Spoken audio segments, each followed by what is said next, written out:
Detroit has more than 40,000 vacant buildings inside its city limits, not boarded storefronts. Structures so far gone, the city stopped waiting. So far gone that the largest daily maintenance operation in Detroit is mowing grass. The grass of 40,000 empty lots every 2 weeks, April through October. 30 square miles of vacant land sit inside city borders. That is larger than the developed footprint of San Francisco. Entire blocks have been demolished, seeded, returned to meadow. Streetlights run all night on roads where no house has stood for a decade.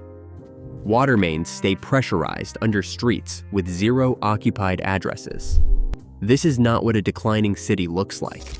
This is what a city built for 1.85 million people looks like when 1.2 million leave and the infrastructure stays.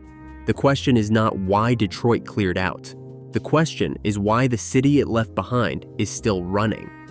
Someone decided to keep it on. The 1950 U.S. Census gave Detroit a population of 1.85 million. It was the 4th largest city in the country.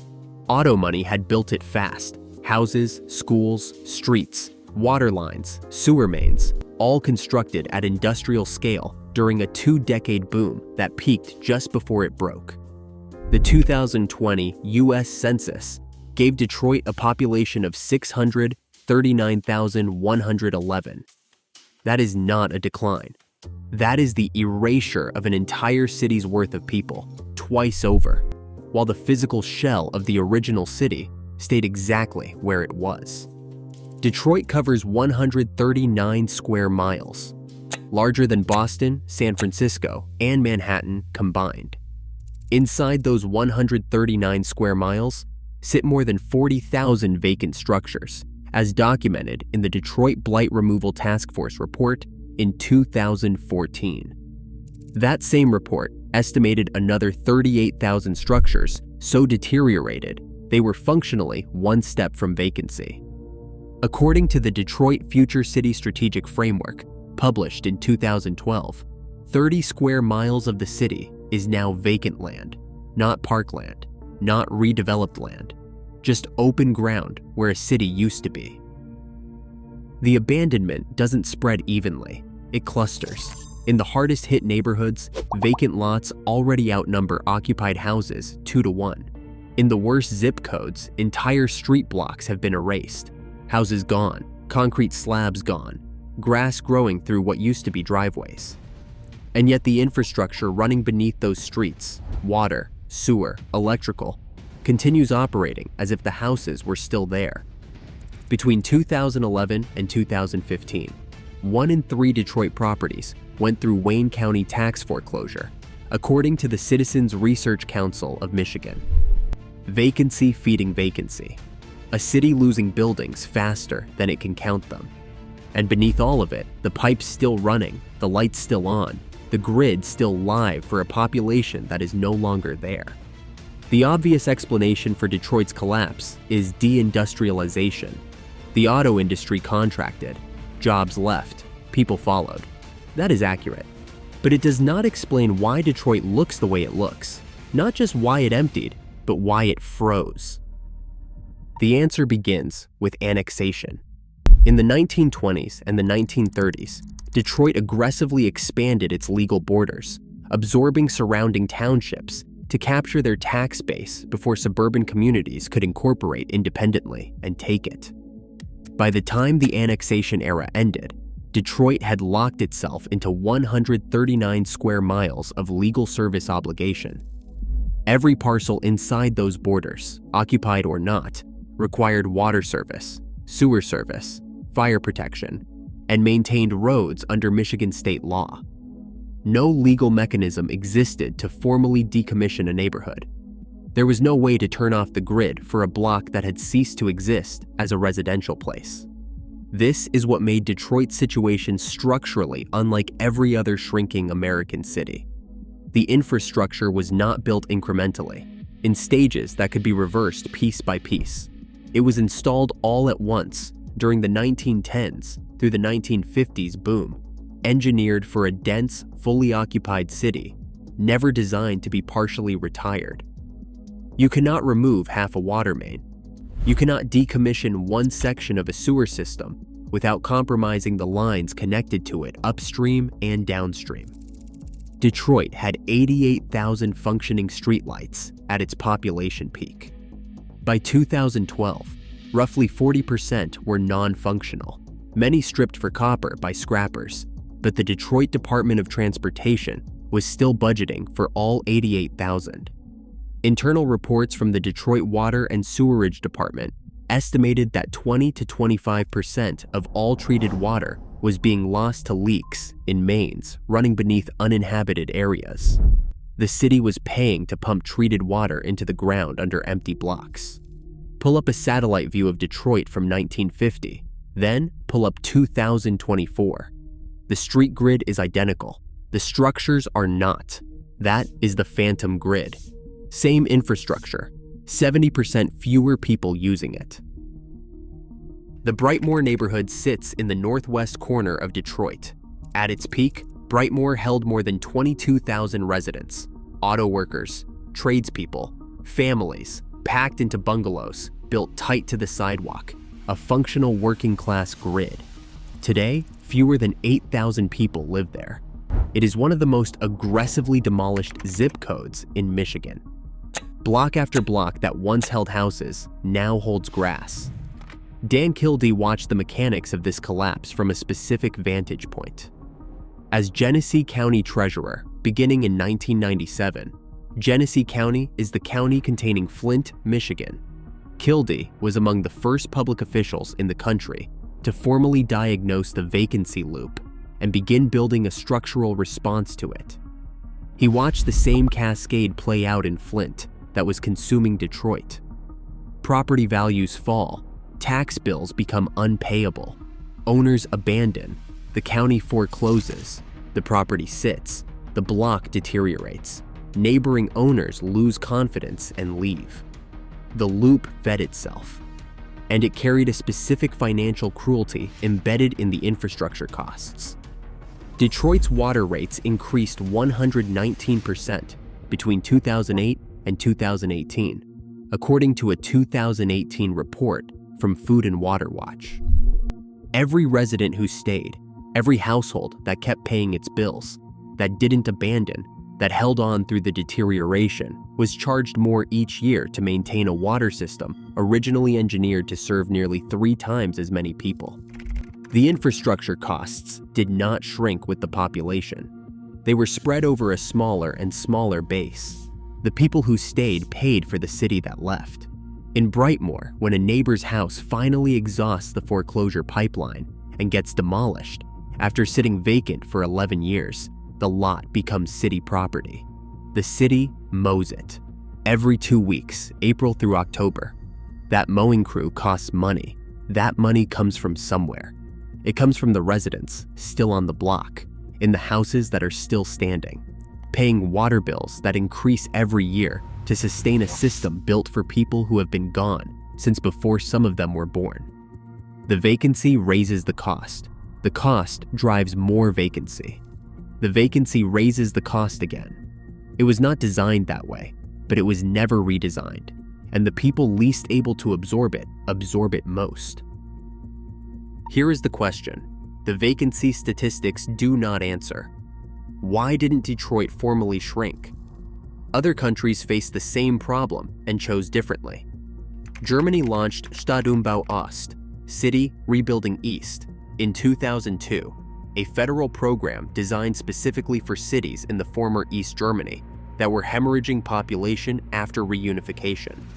The program gave legally shrinking cities the authority to formally decommission infrastructure corridors, retire service obligations, and consolidate remaining residents into denser, more efficiently serviced cores. Leipzig and Halle demolished outlying housing stock deliberately and redirected resources toward their inhabited centers. The German federal government underwrote the cost of honest urban retreat. Cities were permitted to get smaller in a controlled, planned way that reduced the burden on residents who remained. Detroit had no equivalent authority.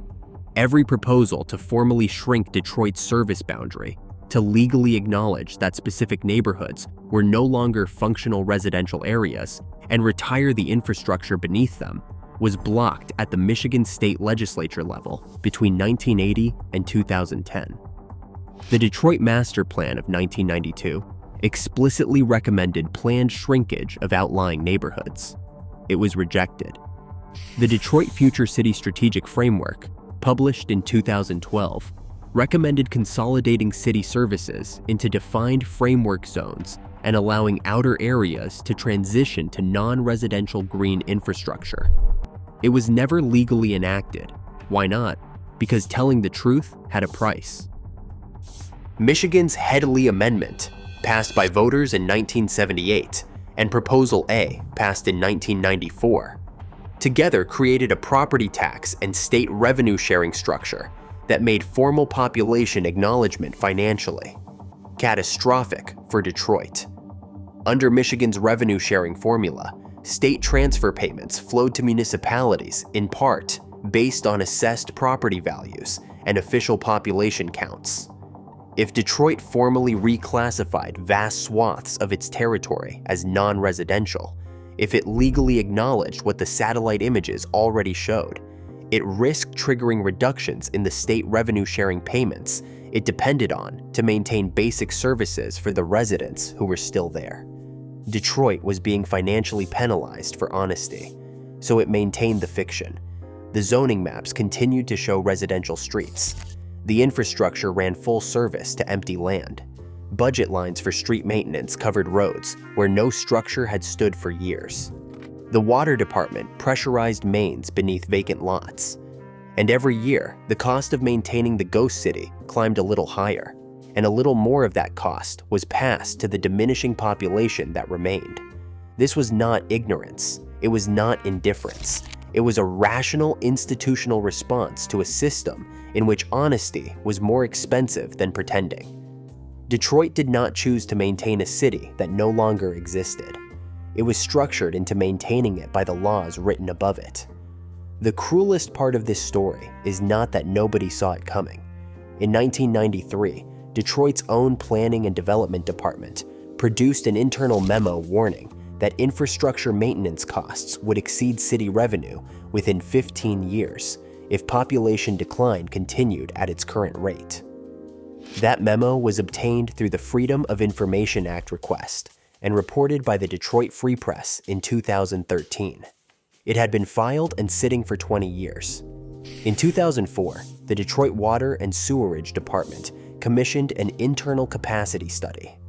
That study found 34% of Detroit's water mains were serving areas with fewer than 10 occupied structures per block. The study was not made public until 2011, 7 years during which the department collected the data, filed it internally, and continued billing the remaining population for a system pumping treated water into essentially empty ground, while rates climbed. In 2010, the Detroit Land Bank Authority was formally established. It was given authority to acquire, manage, and dispose of tax foreclosed properties. It was not given the authority to retire infrastructure. The mandate was specific: demolish the structures, leave the pipes.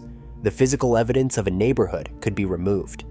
The service obligation running beneath it could not. That same year, the federal government's hardest hit fund allocated $498.6 million to Michigan for blight elimination. The money was used almost entirely for demolition, with no binding requirement that infrastructure consolidation or decommissioning accompany the teardowns. Buildings came down. Water mains stayed live. Roads stayed maintained. Streetlights remained on the budget ledger. The city was being paid at the federal level to do the one half of the job it was legally authorized to do, while the other half, infrastructure retirement, remained legally blocked. In 2014, the Lincoln Institute of Land Policy published a study titled Right-Sizing Cities. It specifically named Detroit as the primary American case study where demolition was running ahead of any coherent infrastructure retreat strategy. This was not a warning about a future risk. It was a description of what was actively happening, a city being cleared of its buildings while the bones beneath them stayed fully pressurized, fully maintained, and fully funded. Demolition without decommissioning. Every internal memo, every planning framework, every external audit named the same gap. The political structure made closing it legal and financially impossible. So the gap stayed open, and the city continued doing the only thing it was permitted to do. In 2014, Mayor Mike Duggan launched the most aggressive blight removal program in Detroit's history. Drawing on $250 million in federal hardest hit fund allocations, the program demolished more than 19,000 structures by 2019. It was announced as the turning point, finally attacking the vacancy crisis at scale, clearing blight, making room for investment and return. For the first time, Detroit had both the funding and the political will to knock things down systematically. Here is what that demolition produced. When a structure is demolished and no resident moves in to replace it, the city acquires the lot. By 2023, the Detroit Land Bank Authority held more than 96,000 individual parcels, making it the largest urban land bank in American history. Not the largest in Michigan, in the country. The city now owned more land than at any point in its existence. It also had no mechanism to move it at the pace the vacancy required. Detroit's side lot program, which allows adjacent homeowners to purchase vacant lots at nominal prices, sold approximately 12,000 parcels between 2014 and 2023. At that rate, clearing the current land bank inventory would take more than 60 years, and that assumes no new properties enter foreclosure, which they do continuously every year. More critically, infrastructure costs did not fall after the demolitions. The pipes beneath demolished structures were not removed. The roads were not retired. The streetlights stayed on the maintenance schedule. Demolishing the structure above ground did not cancel the service obligation running beneath it. The bill for the ghost city stayed the same. The population paying it kept shrinking. The second twist is this. Detroit's solution to abandonment was more vacancy, land without buildings rather than land with buildings, but vacancy nonetheless, now owned by the city and requiring active maintenance in perpetuity. Detroit currently operates the largest urban lawn mowing program in the United States. That program is not a parks initiative. It is the primary relationship between city government and a growing portion of its own territory. Detroit is not neglecting its vacant land. It is tending it. Expensively, without end. The city has become a landlord of prairies, and the prairies are still expanding. Return to the image from the beginning. The mowing crew moving through a block where 14 of 22 houses have been demolished since 2010. The meadow where a neighborhood stood. The streetlights cycling on at dusk over a road that ends in open grass. The water main pressurized beneath a street with no occupied address for half a mile in either direction. This is not neglect. This is the opposite of neglect. Detroit is actively, expensively, and bureaucratically maintaining the shape of a city it will never be again. Every mowing crew, every pressurized main, every streetlight on the maintenance budget is an act of institutional commitment, not to the city as it exists, but to the city as it existed in 1950, when the infrastructure was laid, when the census was full, when the grid made sense. The 40,000 vacant lots are not evidence of a city that gave up. They are evidence of a city that was legal, financial, and institutionally prevented from admitting what it had already become. The Detroit Master Plan saw it in 1992. The Planning Department memo documented it in 1993. The Water and Sewerage Capacity Study confirmed it in 2004. The Lincoln Institute named it in 2014. The infrastructure retirement that would have allowed Detroit to shrink honestly was blocked at every level by state law, by the Headley Amendment, by revenue-sharing formulas that penalized honesty and subsidized pretending. The infrastructure is not a mistake. It is a monument. a monument to the decision to maintain a fiction, made not out of delusion, but because the laws above the city made the fiction cheaper than the truth. Every American city that is losing population is watching Detroit right now. Not because they want to become it, because they are operating under the same legal structures, the same revenue-sharing penalties, the same state-level framework that gives them no authorized path to honest retreat. They are being told by the same formulas and the same laws to keep everything running. Detroit is not the worst case. Detroit is just the furthest along.